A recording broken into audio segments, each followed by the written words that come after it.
Thank you, Jason, for talking about the importance of the budget process. And if you look at President Trump's budget that he just put out, it continues to rebuild our military, which is a critical priority. It helps fund our veterans through the VA Choice Act, the ability for our nation's veterans to go to the hospital of their choice so that they can be properly treated for things that have happened to them in service to our country.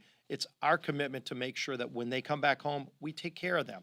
And President Trump continues to ensure that our veterans are going to have the resources they need. President Trump in his budget also prioritizes border security, something that's critical as we see this crisis at the border. And the crisis is growing worse. We have more people coming over illegally, but even more than that, it's the drugs that are coming over. It's the human trafficking that's coming into our nation. In fact, last week, we had legislation on the floor to prevent people that are here illegally from voting. And you saw Democrats vote against that, in essence, voting to allow people here illegally to vote in elections and to use taxpayer funds to help people here illegally to vote.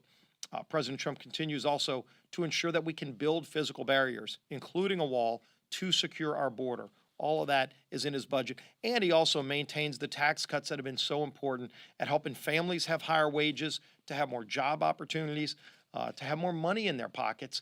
And of course, Democrats want to take that away. Nancy Pelosi's socialist agenda has been not only to reverse the tax cuts, but literally going after free speech rights. Last week, the ACLU actually came out against Pelosi's signature bill, H.R. 1, because it violates free speech rights.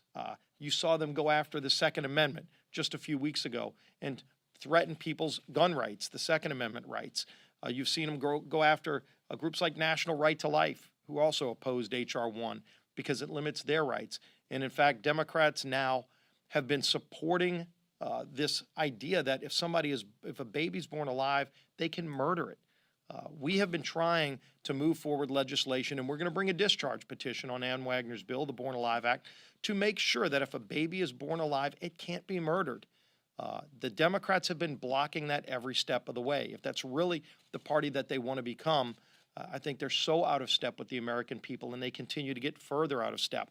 When you saw so many of those Democrats who won elections, flipped seats from Republican to Democrat, saying they would be pro-life and saying they would be pro-gun, and now they voted to take away your gun rights. They have voted to stand up for murdering babies who were born alive.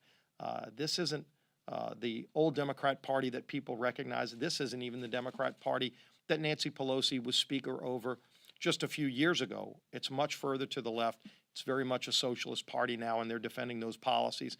And in fact, when they criticize President Trump's budget, what hypocrisy that Democrats are criticizing President Trump's budget at the same time they're saying they're not going to bring a budget of their own.